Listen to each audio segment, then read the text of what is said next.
আলাইকুম। আশা করি সকলে অনেক ভালো আছেন। আল্লাহ পাকের অশেষ রহমতে আলহামদুলিল্লাহ আমিও বেশ ভালো আছি। দেশ এবং দেশের বাইরে, কাছে এবং দূরে আপনারা যে যেখান থেকে আমার ভিডিওটি দেখতেছেন, আপনাদের সুস্থতা কামনা করে আজকের ভিডিওটি শুরু করতেছি। আশা করি ভিডিওটি আপনাদের কাছে ভালো লাগবে, তাই স্কিপ না করে সম্পূর্ণ ভিডিওটি দেখার অনুরোধ জানাচ্ছি। আজকের ব্লগ ভিডিওটি শুরু করলাম আমি সকালে নাস্তা বানানো দিয়ে। এখন বাজে প্রায় 9টা। সকালে আমরা চা বিস্কুট খেয়ে নিয়েছি, এখন কিছু রুটি বানিয়ে নিচ্ছি। সকালে চা বিস্কুট খাওয়ার পরে আমার কয়েকজন কর্মী আপা আমাদের বাসায় আসছিল কিছু ড্রেস নেওয়ার জন্য। ড্রেসগুলো কোন সুতা দিয়ে সেলাই করবে, কিভাবে সেলাই করবে দেখিয়ে দিতে আমার অনেকটা সময় চলে গেছে। ওদের সাথে গল্প করতে আমার রুটি বানানো দেরি হয়ে গেল। সবাই চা বিস্কুট খেয়ে নিয়েছি, তাই তেমন ক্ষুধা লাগেনি। তবে আমার মেয়ে বারবার বলতেছে তাড়াতাড়ি রুটি বানাও, আমি রুটি খাবো। আমার মেয়ে পিঠা খেতে বেশ পছন্দ করে, দিনের মধ্যে 2-4 বার হলেও বলবে আমাকে পিঠা বানিয়ে দাও। পিঠা বলতে রুটি হলেও ওর চলবে, হুমারা সবসময় রুটিকেও পিঠা বলে। যাই হোক, আজকে কিন্তু আপনাদের সাথে আরেকটি জিনিস শেয়ার করব, সেটা হলো পঞ্চ মিষ্টি। আজকে আমি কিছু পঞ্চ মিষ্টি তৈরি করেছি, সেই মিষ্টিগুলো আমি কিভাবে তৈরি করেছি আপনাদের সাথে শেয়ার করব। আপনারা অবশ্যই ভিডিওটি শেষ পর্যন্ত দেখবেন। আপনাদের সাথে কথা বলতেই আমার রুটি বানানো হয়ে গেল। এখন আমি রুটিগুলো ভেজে নিব।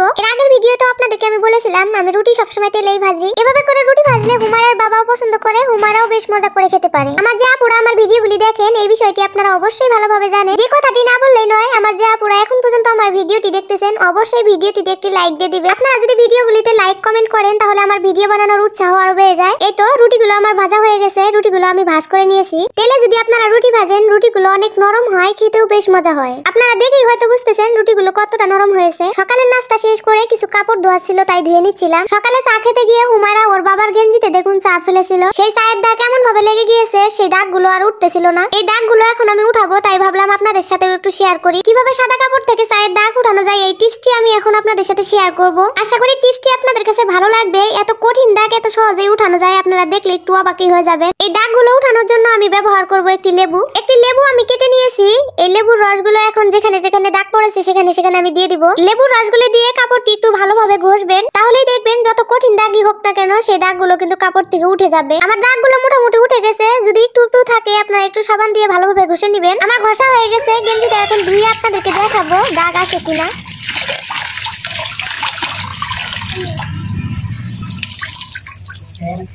এই যে দেখুন, গেঞ্জিটাতে কিন্তু অনেকখানি জায়গায় দাগ লেগেছিল, এখন কিন্তু একটু দাগও নেই। এই পদ্ধতি ব্যবহার করে আপনারা কিন্তু অনেক কঠিন দাগও তুলে ফেলতে পারবেন। আমার কাপড় থেকে দাগ ওঠানোর টিপসটি আপনাদের কাছে কেমন লাগলো অবশ্যই আমাকে কমেন্ট করে জানাবেন। কাপড় ধোয়া শেষ করে ছাদে আমি মেলে দিয়ে এসেছি। এখন আমি দুপুরের জন্য রান্না বসিয়ে দিলাম।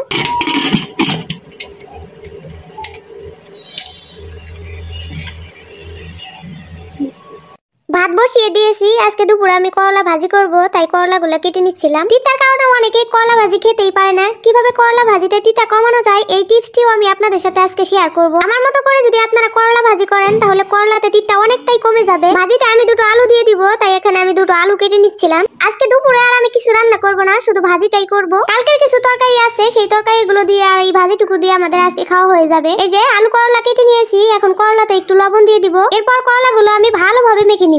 ততক্ষণ পর্যন্ত মাখতে হবে যতক্ষণ পর্যন্ত না করলাগুলো থেকে পানি বের হয়। এই যে দেখুন পানি বের হয়ে গেছে। এই করলাগুলো থেকে এই পানিগুলো ফেলে দিলে তিতা অনেকটাই কমে যাবে। আপনি যদি তিতা খেতে না পারেন, এই পদ্ধতি ব্যবহার করে কিন্তু আপনারা করলা ভাজিতে তিতা কমাতে পারবেন। আমি বেশিরভাগ সময় করলা ভাজি করলে এইভাবেই ভাজি করি। আমি করলা আর আলুগুলো ভালোভাবে ধুয়ে নিয়েছি। এখন আমি এর মধ্যে কিছু কাঁচামরিচ কেটে দিচ্ছি। আমার যে আপুরা এখন পর্যন্ত আমার ভিডিওটি দেখতেছেন, আপনাদের অনেক অনেক ধন্যবাদ। আমার যে আপুরা আমার ভিডিওগুলি দেখেন, সেই আপুদেরকে তো আমি অনেক ভালোবাসি। আমার মেয়ে লেবু খাবে, তাই ওকে একটি লেবু কেটে দিচ্ছিলাম। আমার ভিডিওগুলি যারা নিয়মিত দেখবেন, আশা করি আমার ভিডিওগুলো থেকে আপনারা অনেক কিছুই শিখতে পারবেন। এখন আমি করলাটা ভাজি করে নিব।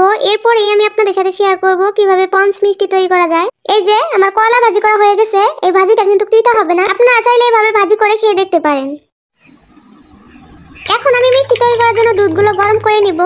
অনেক কারণেই দুধ গরম করতে গেলে দেখা যায় দুধগুলো ফেটে যায়। সেই ফাটা দুধ দিয়ে কিন্তু আপনারা এই মিষ্টিটা তৈরি করে নিতে পারবেন। নষ্ট হওয়া দুধ আপনারা ফেলে না দিয়ে এই রেসিপিটি একদিন তৈরি করে দেখতে পারেন। এই দুধগুলো ফাটা না, দুধ ফাটানোর জন্য আমি এখানে লেবু ব্যবহার করলাম। আপনারা চাইলে ভিনেগারও ব্যবহার করতে পারেন। লেবু দেওয়ার কিছুক্ষণ পরে দেখুন দুধগুলো ফেটে গেছে। এখন আমি কাপড়ে দুধগুলো ভালোভাবে সেকে নিব। ফাটানো দুধগুলো এখন আমি পানিতে ভালোভাবে ধুয়ে নিচ্ছি। ছানাটা কিছুক্ষণ আমি রেখে দিয়েছিলাম, এখন আমি ছানাটা ভালোভাবে মেখে নিব। অনেক কারণেই দুধ গরম করতে গেলে দুধ ফেটে যায়। সেই ফেটে যাওয়া দুধগুলো আপনারা ফেলে না দিয়ে এই রেসিপিটি ফলো করতে পারেন। ফেটে যাওয়া দুধ দিয়ে এত সুন্দর পঞ্চ মিষ্টি তৈরি করা যায়, আপনারা কল্পনাই করতে পারবেন না। এখন আমি ছানাটা হাতের তলাতে নিয়ে গোল গোল করে মিষ্টি শেপ দিয়ে নিব। এই যে মিষ্টি বানানো আমার হয়ে গেছে। এখন মিষ্টি শিরা তৈরি করতে হবে। চুলাতে বসিয়ে দিলাম কিছু পরিমাণে পানি।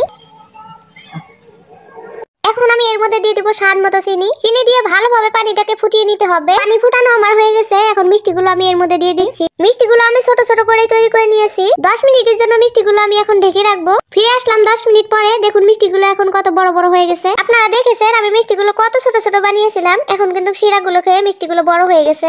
এখন আমি মিষ্টিগুলো উল্টিয়ে আবার ঢেকে দিব 5 মিনিটের জন্য। এখন মোটামুটি মিষ্টিটা আমার হয়ে গেছে।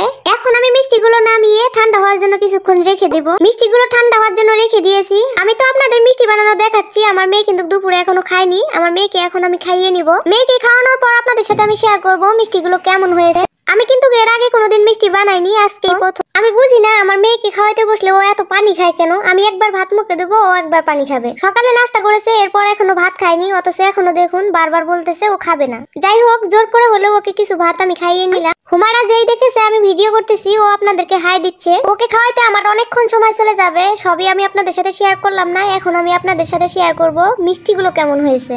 এই যে মিষ্টিগুলো ঠান্ডা হয়ে গেছে। আপনারা ফেটে যাওয়া দুধ ফেলে না দিয়ে পঞ্চ মিষ্টি তৈরি করে খেয়ে দেখতে পারেন। আমার যে আপুরা এখন পর্যন্ত আমার ভিডিওটি দেখতেছেন, আপনাদের অসংখ্য ধন্যবাদ। আমি প্রথম মিষ্টি বানিয়েছি, অবশ্যই আপনারা কমেন্ট করে জানাবেন মিষ্টিগুলো বানানো কেমন হয়েছে। পঞ্চ মিষ্টির শিরাগুলো একটু পাতলাই হয়, আমিও পাতলা বানিয়ে নিয়েছি। আপনাদের একটি মিষ্টি ভেঙে আমি দেখিয়ে দিচ্ছি আসলে মিষ্টিগুলোর ভিতরটা কেমন হয়েছে। এই যে দেখুন মিষ্টিগুলোর ভিতরটা কতটা সুন্দর। আপনি যত বেশিক্ষণ মিষ্টি শিরাতে মিষ্টিগুলো ভিজিয়ে রাখবেন, মিষ্টিগুলো ততটাই ভালো হবে। ভিডিওটি কেমন হয়েছে অবশ্যই আমাকে কমেন্ট করে জানাবেন। আর আমার চ্যানেলে নতুন দর্শক হয়ে থাকলে অবশ্যই চ্যানেলটি সাবস্ক্রাইব করে পাশে থাকা বেল আইকনটি বাজিয়ে দিবেন। আর ফেসবুক পেজ থেকে দেখে থাকলে অবশ্যই পেজটি ফলো দিয়ে রাখবেন। আজকে এই পর্যন্তই। সবাই ভালো থাকবেন, সুস্থ থাকবেন। আল্লাহ হাফেজ।